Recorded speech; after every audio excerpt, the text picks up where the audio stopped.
بسم الله. أنا جو xidig إسماعيل بارير علي كاترسان جوتدا لحيتنا كمان دوس قدر مات وحن سوق قارني إيجان كدالسان قارهان دالسان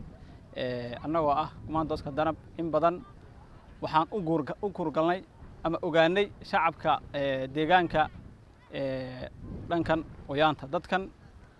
ودت آد ولباتيسن دتكن وحبرشة ما هيستان عافماد ما هيستان biyo ku filan ma haystaan hadda annaga biyo ma wadno laakiin waxaan soo gaarsiinay wax yar oo raashina markaan maalmo badan nimid waan aragnay dadkan say yihiin annagoo ah kumaandooska danab ururka shanaad waxaan ogaanay dadkan inay baahi u qabaan raashin waxay cunaan waxaan annaga hayno waan soo gaarsiinay maanta waana u jeedaan laakiin waxaan ka codsanayaa hay'adaha iyo inta kale oo annagana dhaanta ama dawladda waxaan leeyahay inay dadkan il gaara ku fiiraan si dadkan loo soo gaarsiyo gargaar degdeg ah dadkan dad waayeelaa ku jira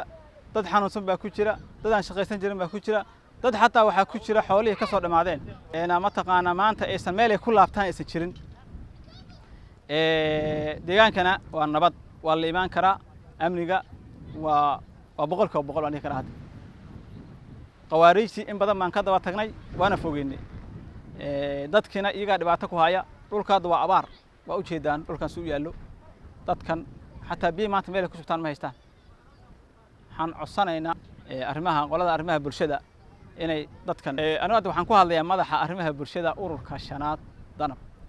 maadaama ay mas'uuliyadda ay tahay inaan bulshadaas ka soo warbixiyo meel kastoo aan tagno hadda waa maanta warbixinta buuxda aan siinay waxay dadka inay u baahan yihiin gargaar degdeg in lala soo gaaro sida biyaha